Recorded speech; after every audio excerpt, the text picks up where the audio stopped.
Kayak abis pensiun, apa yang lo lakukan setelah itu? Lo apakah langsung jadi pelatih, ataukah lo mungkin berkarya yang lain, atau lo nganggur?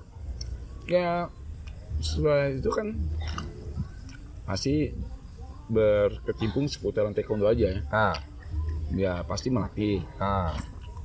Di satu sisi juga gue dulu ini apa main di film lah, stuntman itu dulu awalannya. Stuntman. Awalan pertama karir gue di film itu dulu sebelum jadi gue sempat jadi sutradara action juga kan, koreonya jadi asisten. Jadi untuk bukan sutradara dong, apa koreografernya untuk adegan action ya.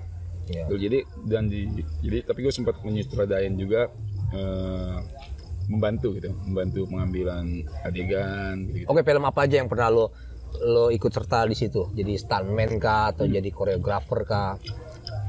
Film apa aja? Kalau untuk di sinetron gue lama tuh di MD. Apa namanya? MD Entertainment. Oke. Dulu nyambung semua nih. Beneran contoh nih. Jadi nyambung kemana nih? Nyambung taekwondo entertain. Oke. Jadi gini, zaman dulu itu gue memang suka akrobatik ya. Akrobatik gue suka banget tuh. Yang namanya salto. Walaupun akhirnya sering dibully mulu sama teman-teman taekwondo. Lu ngapain sih kayak topeng monyet? Nah, iya tuh. Lu tuh emang agak identik. Padahal lu taekwondo, tapi lu banyak gerakan-gerakan salto. Iya. Jadi zaman dulu itu sebelum ada pomse freestyle, gue udah main duluan itu kan, main tricking. Karena gue ikut komunitas capoeira juga nih, sama tricking. Itu udah lama sekali sebelum ada. Dulu taekwondo masih cuma kirurgi doang ya. Kirurgi pomse belum ada, kyopai belum ada. Nah gue udah main itu karena di bela diri lain. Nah disitulah awal mula gue bisa bermain di entertain. Dulu gue akhirnya masuk di tim gue di MD karena gue punya tim akrobatik ya. Kalau mungkin pernah tahu sinetron Tendangan Si Madun yang bola pertama kali, itu sinetron pertama kali yang jadi cikal bakal sekarang sinetron action tuh. Action dulu pertama kali kita bikin sinetron action. Lu sebagai apa di situ? Gue juga selain stuntman, koreografer juga, terus pemain juga. Gue dapat peran. Tahun berapa dong? Lupa tahun berapa ya? 2010 kali ya? 2010 ya di sinetron Tendangan Si Madun. Itu yang sepak bola itu bukan? Iya, sepak bola yang oke. Kalau anak-anak umuran SMA sekarang tuh dulu nonton. Oke. Ya, jadi di sinetron gue dulu pertama kali yang gue bener-bener eksis terjun langsung setelah di taekwondo ya. Tapi masih tetap ngajar sih beberapa privat gitu. Di Tendangan Si Madun awalnya. Lalu Tendangan Si Madun sempat booming. Ratingnya terlalu tinggi tuh. Terlalu tinggi? Selalu tinggi. Oh selalu tinggi, gue kan terlalu tinggi. Pede amat lu ngomong terlalu tinggi. Kalah tukang ojek pengkolan. Dulu ojek pengkolan belum ada. Karena kan ojek pengkolan sekarang juga bagus. Memang dia juga beda genre ya. Beda ya. Jadi dulu untuk anak-anak sangat digemarin tuh. Tentang bola gitu kan, dengan trik-trik. Kalau misalnya dulu sekarang nih, kalau tahu kungfu hustle ya, nah kan kungfu hustle ya. Nah, kurang lebih kayak kungfu hustle tuh kita bikin. Oh gitu. Keren dong lo kayak siapa? Chow Yun Fat bukan ya? Iya, ke Chow Yun Fat. Oh berarti lo Chow Yun Fat-nya nih kayaknya. Chow Yun Fat yang abis kena tabrak kereta. Oke. Nah dari situ gue mulai dari Madun, gue mulai banyak tawaran tuh karena tim Kujang ya, dulu ada tim Kujang itu tim gue. Sering dipanggil ikut meramaikan baik di iklan ataupun. Jadi kalau dihitung-hitung berapa banyak lo terlibat di dalam sinetron, film atau iklan? Untuk di sinetron gue pernah buat itu sekitar 6 sinetron ya, anak-anak semua sih. 6 sinetron ya. Lalu ada sinetron yang FTV juga gue sering dipanggil untuk garap actionnya. Terus sekarang masih nggak? Kalau sekarang masih banyak yang minta, masih banyak nelfon saudara teman-teman gitu kan. Berarti lu memang ini ya idola banget ya. Tapi waktunya nggak ada. Idola Jadi ya? kadang gue ngirim murid-murid aja untuk ngisi. Mereka minta gue jadi pemeran misalnya kan. Kemarin juga ada tawaran, Bam Tem ada nih peran bagus nih. Kenapa kalau ada peran bagus gitu lu nggak tawarin ke gua? Gue tanya lu bisa salto nggak? Hah? Jangan kasih salto gua nggak bisa, perut gua nih ketebelan ya kan. Apa kayak peran jadi apa namanya pemeran utamanya gitu, cowok ganteng, kayak catatan si boy gitu kan. Jadi tokoh mesum kalau mesum. Hah? Mesum. Boleh, tergantung bayarannya, asal bayarnya tinggi boleh lah gitu kan. Tokoh mesum kan salah kira-kira nih lagi viral kan, kebanyakan gaya merah gitu mau galau. Ya. Oke, jadi lo sekarang tuh ada tawaran tapi nggak lo ambil, jadi lo lempar aja ke orang lain ya. Gitu. Karena lo nggak punya waktu alasannya. Bukan nggak punya waktu ya. Waktu sebenarnya bisa aja dan karena di film itu memang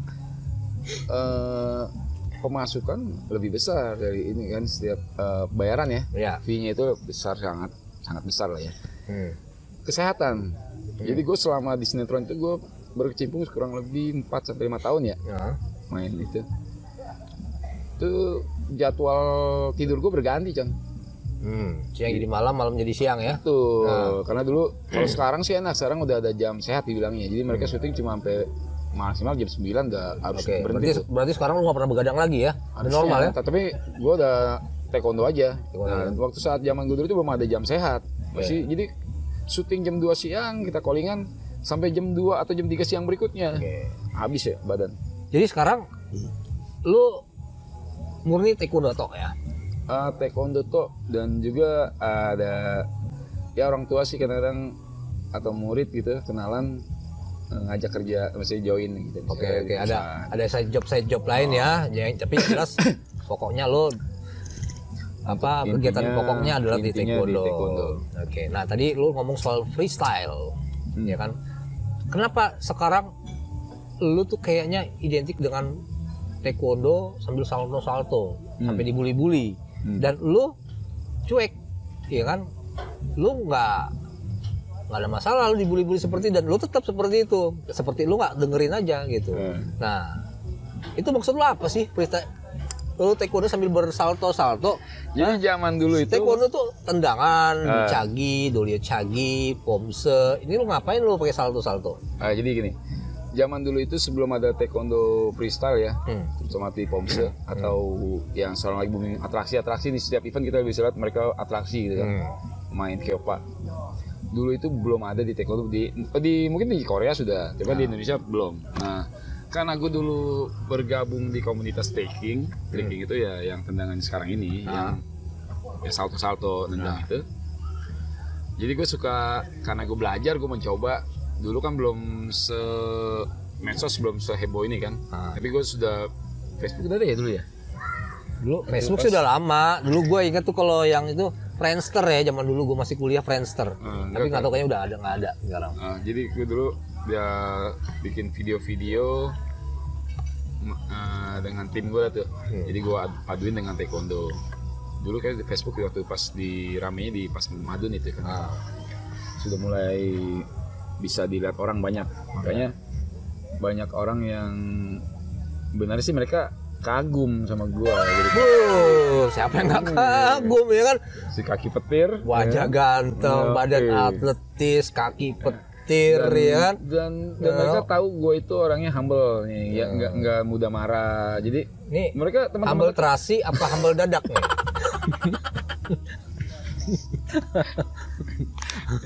Jadi gua orangnya enjoy, humoris ya. Iya. Nggak pernah bawa hati, misalnya ada ocehan ngebully gitu ya. Bawa hati ya, paling ke jantung aja ya. Kan?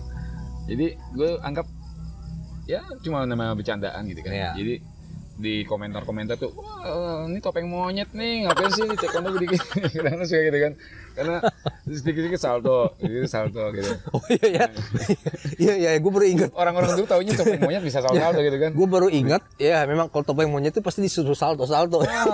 Malah dia bilang gini, Bam Tem, sepedanya mana sepedanya? Om Payung. Iya. Emang lu kira gue topeng monyet gitu kan? Gue baru nyadar ya. Kenapa disebut topeng monyet? Karena memang gue baru ingat topeng monyet itu pasti ada salto-saltonya. Dan lu berarti dianggap monyet kan. Itu. Oke. Itulah jadi. Terus motivasi lo sekarang apa keinginan lo ke depan dengan gaya freestyle lo, dengan gaya salto-salto lo, apa yang lo mau sebenarnya? Oh iya, jadi gini. Mungkin dulu gue dibully gitu kan. Teman-teman di daerah-daerah yang kenal gue deket juga suka lelucon lucu. Tapi sekarang jadi salah satu kategori yang bagus kan di taekwondo kan. Sekarang ada Pomse freestyle kan. Nah itu jadi basic gue zaman dulu sebelum ada Pomse freestyle itu ya awalan juga gue pernah walaupun gue nggak secara langsung jadi ada tim Lion ya, Lion tuh yang sekarang paling bagus kan. Nah dulu gue sempat melatih di sana juga kan, karena dulu juga masalah dari film tuh. Jadi gue dulu sempat lama juga melatih anak. Jadi lu melatih ke situ tuh khusus saltonya doang ya? Dulu campur kirurgi juga sih. Jadi kebetulan dulu ada Mr. Kim ya. Gue kirain karena lu ahli salto, jadi lu dipanggil ke satu tempat atau satu klub atau ke satu daerah khusus saltonya doang gitu. Tendangannya enggak. Tadi memang gue datang dulu ke beberapa daerah itu atau tempat, bukan maksudnya teman-teman lah, yang teman gue ngelatih, diminta untuk melatih salto-salto dulu kan. Jadi anak-anak, jadi mereka juga ada sebenarnya dari yang ngebully juga mereka akhirnya minta, Bam main ke tempat itu dong, ngajarin anak-anak gue salto-salto. Sampai dulu kan teman-teman di beberapa daerah kayak Kalimantan. Kalimantan si siapa namanya? Xiuming. Mereka minta untuk freestyle-nya kan. Jadi gue dipanggil seminggu di sana melatih, dan sampai anak kayak bisa. Jadi gue bisa, memang gue bisa membuat anak yang tadinya nggak bisa salto nih, dia punya basic backflip aja dalam 4 kali latihan bisa. Gue punya metode pelatihannya tuh. Nah di situ akhirnya sekarang ini yang seperti kita bisa lihat taekwondo Pomse, tapi di Indonesia memang Pomse freestyle belum sewah di Korea sana ya. Kayak tim-tim Tiger Kick gitu kan. Tiger apa? Tim Tiger ya. Tim Tiger. Tiger mereka gitu. Memang sudah jadi banget tim-tim. Oke. Tadi lu bilang apa si kaki petir. Ya gua suka denger tuh julukan lo si kaki petir. Ini julukan dari mana sih kaki petir? Kaki lo ada apa makanya lo jadi sebut kaki petir? Jadi gue dulu itu dibilang spesialis nari cagi. Spesialis nari cagi. Jadi setiap event itu nari cagi gue nggak bisa berhenti itu. Banyak bisa, jadi dalam satu serangan bisa 7-10 kali baru berhenti. Karena nari cagi itu ya makanya lo kaki petir. Nih, kecepatan dulu speednya kan nari cagi memang di kelas-kelas fin itu dulu ya dominan dengan nari cagi kan. Ya. Dulu memang jadi tendangan favorit andalan ya zaman tahun berapa ya, tahun 2000 ke sana. Tapi kalau sekarang udah nggak kepake. Oke. Oh jadi gara-gara nari cagi lu disebut si kaki petir. Siapa yang pertama kali nyebutin lu si kaki petir? Jangan-jangan lu sendiri yang nyebutin diri lu si kaki petir. Gue lupa, tapi banyak banget ya, gue nggak pernah bilang itu, cuma mereka bilang, oh si kaki petir. Ingat, lupa gue dari siapa ya, itu di medsos juga ramenya, di medsos juga berkembang itulah si kaki petir ya. Kayaknya ya, kurang senior tak tua lah mungkin. Kalau yang baru-baru kurang tahu. Kayaknya gue kalau nyebut si kaki petir agak susah di mulut ya. Gue manggil lu Om TW aja lah, Temi Wijaya Om TW kan. Kan Tommy Winata.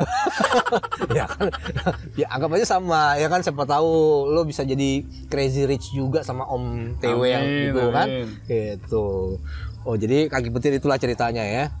Nah terus sekarang cita-cita lo di taekwondo sekarang apa lagi yang mau lo capai? Yang pasti gue selama gue masih bisa berkarir dan punya kemampuan melatih ya, gue gue pengen terus membuat anak-anak siswa-siswa gue nih jadi bagus lah. Ya kalau bisa jadi juara. Dan gitu kan. lo yakin ya bisa mencetak juara ya? Insya Allah sekarang sudah mulai ke arah sana. Yakin ya. Jadi nih teman-teman yang mau dilatih sama Sabem Temi Wijaya, Sabem TW, si kaki petir, ya kan, jago freestyle. Datang kalau di wilayah Depok bisa di sini ya, di Tapos Cimanggis. Kalau jadi sekarang lu udah pegang berapa tempat latihan? Gue megang di beberapa tempat kayak sekolah juga sih ya, sekolah, tempat umum juga, perumahan gitu-gitu. Ya. Ada kira-kira ada total berapa tuh tempat latihan nih yang lu latih? Ada 6 lah. Tempat. Ada 6 ya. Dengan total beberapa private. Total murid lu berapa? Jadi ada 5.000. Enggak lah, masih baru hampir 700. 700. Wah, lumayan tuh bisa DP Lamborghini ya. Kalau semuanya iurannya kayak di sini ya. Oh, gitu. Kan sana kan satu sekolah misalnya 200 orang. Kan udah bayar per datang. Temi Wijaya gitu loh, si kaki petir, Om TW ya. Bayarannya pasti mahal kalau melatih, sekali melatih hitungannya jam-jaman dolar lah ya kan. Kalau privat ya nah, tapi apa namanya ya, duit penting sih ya, tapi kalau memang ada yang minat dilatih sama lo ya lo pasti lo terima dong gitu kan, yang penting serius latihan. Sekarang juga beberapa klub kan minta gue datang untuk melatih sabuk hitam, sabuk merahnya nih. Untuk freestyle-nya itulah. Jadi mereka nanti gue ngajarin basic dasar akrobatik. Nanti mereka kalau sudah bisa seenggak-enggaknya bisa nerima ilmu gue itu, mereka bisa latih lagi ke tim-tim pomsenya gitu kan. Tim-tim pomse di klubnya dia. Seperti itu. Oke. Nah, lu pakai baju coklat nih. Ya. Ini maksudnya apa nih? Lu baju lu coklat di baju taekwondo setahu gue putih dong. Sip ya? Ya. Sip lu kayak pakai piyama lo mau tidur gitu. Baju taekwondo putih yang gue tahu, dan lu pakai coklat. Ya. Setahu gue coklat itu apa ya? Dan jadi gini ya. Kalau baju taekwondo itu dasarnya pasti putih ya. Putih hitam kalau untuk udah senior ya, black belt gitu ya. Hitam, putih-putih, ada putih yang untuk pom itu ya, yang lo tahu mungkin merah hitam ya kerennya, itu pom isinya. Tapi selain itu ada banyak untuk apa namanya, model ya. Style atau style lah. Style. Jadi gue punya baju ada warna hitam, ini oranye, kuning-kuning ini, merah, putih, hitam putih, jadi banyak lah. Banyak jenisnya, tergantung moodnya aja pengen mau pakai apa gitu kan. Jadi biar menarik, tidak monoton itu aja gitu loh. Jadi anak-anak murid juga suka ngeliat pakaian, jadi kita nggak hanya satu warna aja gitu. Dan ini pastinya menambah tingkat ketampanan lo ya, baju ini ya. Jadi gini, kalau untuk warna ini biasanya dipakai oleh seorang yang sudah master nih. Udah master, lu udah master dong berarti? Oh belum. Tetapi master manggil gue master segala master. Lo master of puppet kan? Master catur. Master semua manggil gue master segala master. Gitu ya. Pede banget lo ya. Harus lah. Oke. Terakhir time. Menurut lo taekwondo sekarang ini apa yang berasa perlu diperbaiki taekwondo sekarang ini ya, baik dari segi teknik atau dari segi kepengurusan atau kepelatihan, apa yang menurut lo perlu diperbaiki taekwondo Indonesia saat ini?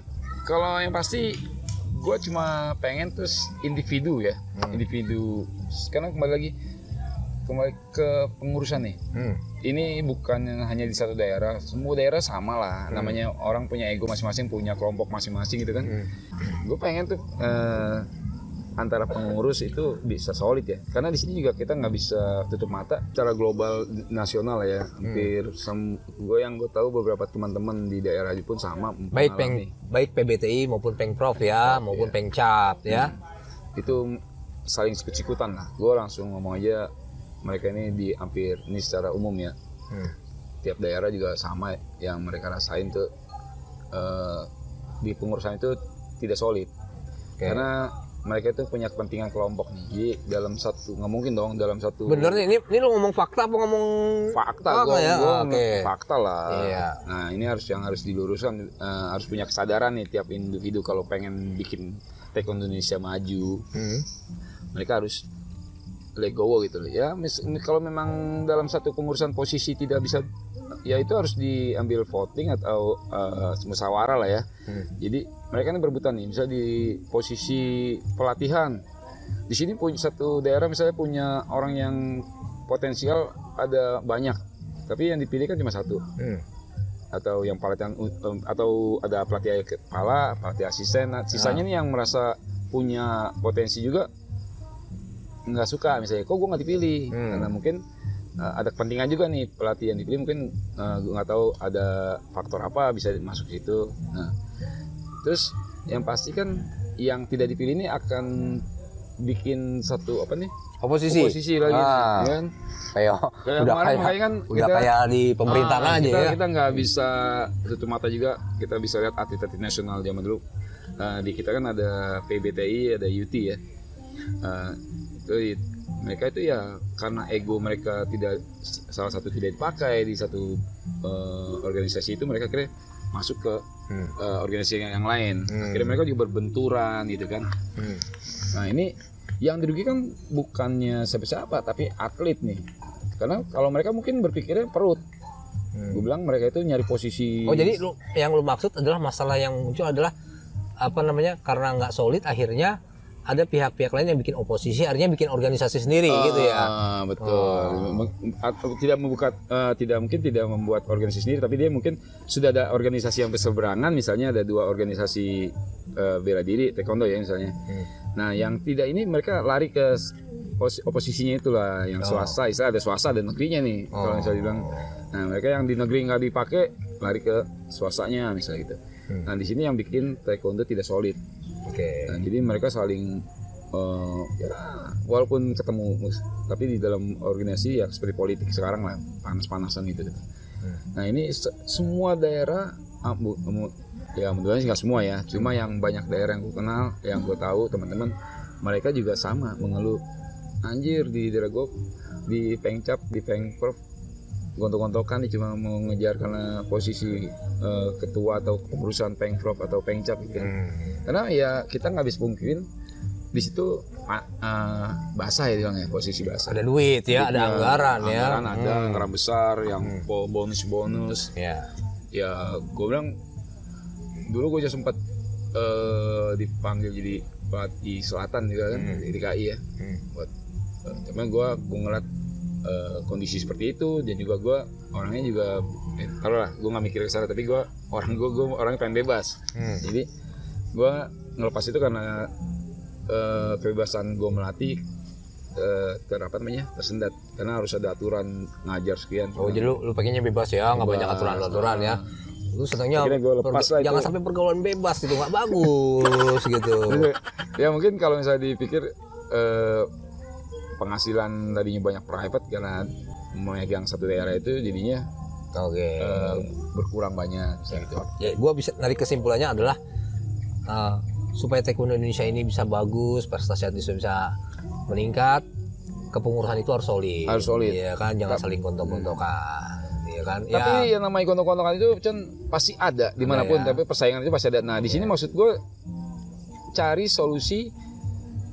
Ada gak sih formula yang bikin orang yang tidak kepilih atau yang kepilih ini tidak gontok-gontokan? Entah itu melalui yang dirangkul dong. Cara yang sportif juga pada saat pemilihan nih. Harus ada proper test ya, apa namanya? Fit and proper test misalnya.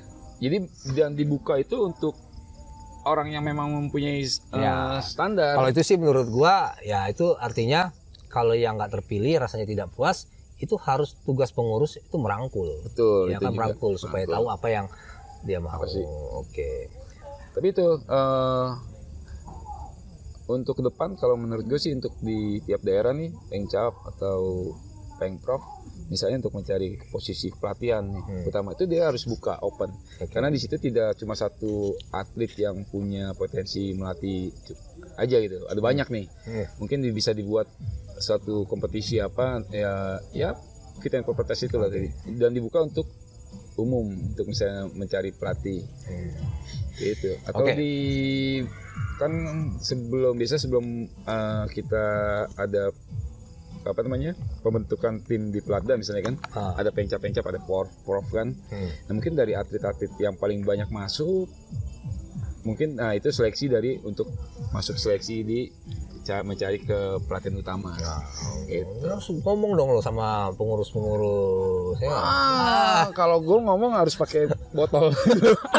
baru mereka. Ya oke lah. Mudah-mudahan pakai dengan cara ini ya kita coba menyampaikan aspirasi kita demi untuk kemajuan taekwondo Indonesia. Betul. Gitu. Karena yang dirugikan itu anak siswa.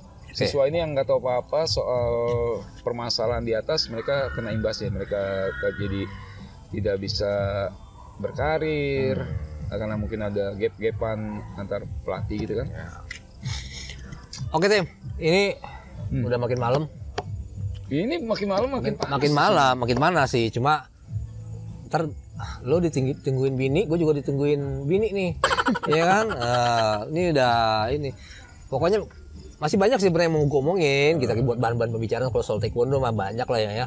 Tapi nanti kita bikin sesi yang lain lagi. Ya kan, mudah-mudahan di momen yang lagi waras ini mumpung lagi waras kita bisa ngobrol-ngobrol asik. Thank you Tem. Nanti besok-besok lu harus traktir gue lagi di sini. Lu harus traktir di sini. Ini kafe yang asik dan kalau pas lagi jadwal latihan bisa enak latihan juga. Ya, pokoknya kita ketemu lagi. Ya, sampai ketemu lagi ya Tem. Thank you. Pasti ditunggu. Ya, bye. Tambulatong selalu terbuka buat siapa saja. Bye bye. Sampai jumpa di Tambulatong. Jangan lupa komen, subscribe, and share. Cimol TV. Cimol TV. Bye. Thank you Cimol TV.